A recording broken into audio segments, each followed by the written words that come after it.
Okay, now I'm going to show you how to do some keyframing in Maya, some very simple keyframing. This is really just for absolutely beginner animators, people who have never necessarily worked in the program before. First, I'm going to come up here and I'm going to create polygon primitive sphere. Now, I also want you to notice before I click this that I have this button, interactive creation, turned off. Interactive creation causes you to have to drag out the dimensions of the object that you create in the screen. I always just leave this off because it creates a default sized object of usually dimensions 1 by 1 by 1. So when I click sphere here, I get a 1 by 1 scale sphere in the center origin of the screen here, which is what I want. I'm going to hit the 5 key on my keyboard, which makes it smooth shade. Here we have 4 wireframe, 5 key turns it to smooth shade here. And I'm going to change my view to a side-on orthographic view so that we eliminate the depth component from our animation for now, so that we have the simplest file possible to start with. So I'm going to go orthographic side here. Okay, so here's our orthographic side view. I'm panning around with the middle mouse button and the Alt key. So hold down Alt key, middle mouse hold and drag. Will move us around the screen. It will pan us around the screen. Okay, middle mouse wheel, rolled up, we'll zoom in, rolled out, we'll zoom out. Okay, so Alt, middle mouse key to drag around. If you're not familiar with your middle mouse key, it's usually your scroll wheel if you push down and hold on it. There it is without the Alt key. Without the Alt key, it will move the object around if it's selected. Okay, just gonna do that. Oh dear, there we go. I undid once too many. I'm going to redo that. There we go.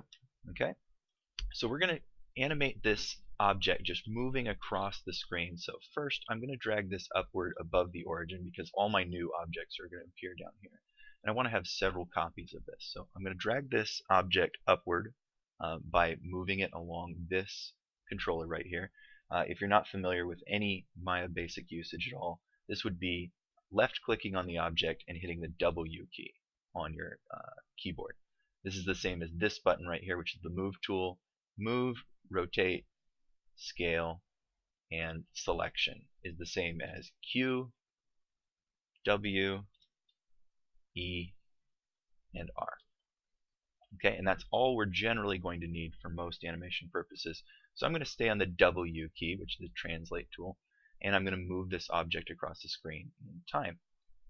Down here on the time slider, we can see that we've got numbers 1 through 24. That's 1 frame to 24 frames. And then down here on the bottom, we have the selection of time frames to 48 frames. So this is 1 second long. 1 to 24 frames is 1 second.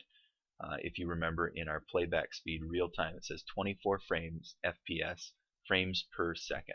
So 24 pictures or 24 positions for every second. Okay, I'm going to save that. So I'm going to expand this sampling range out by dragging this square out to 48 frames. I'm only going to animate to 24 frames, but we'll have 1 second of stillness at the end there to give our eyes a little bit of rest. Alright, so first I'm going to go to my very first frame by left-clicking with my object selected, so it should be highlighted, and my channel box open. If your channel box is not open or you have some of these other windows open, you can close them all and just open up the channel box, this last one on the end here, and that's what we're going to do. So the channel box is a depiction of all of the different dimensions that our object can move in. The translate channels here are the movement. So we've got vertical movement in Y, horizontal movement in X, which is not visible because X is in depth, as you can see right here.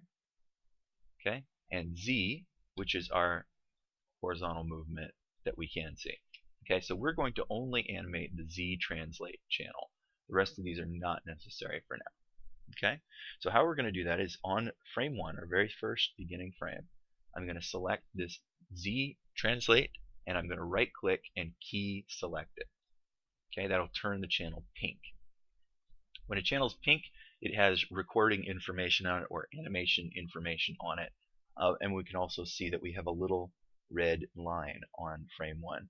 These little red lines refer to the frame to their right, so this red line refers to frame 1.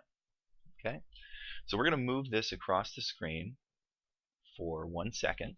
Okay, so I'm going to click on frame 24. I'm going to go ahead and just drag this across the screen. Doesn't matter where necessarily, but let's go ahead and turn it into a round number. So I'm going to click on this number here. It looks like it's about 17. So I'll enter -17 and hit enter. There we go. It's a nice round number now so that we can remember it more easily. Now before doing anything else, I want to click on the channel, right click, key selected. As long as we have 2 red lines here, we've got both sets of recording information set. And now I should be able to hit the play button, and it will move across the screen in 1 second and pause for 1 second. Okay,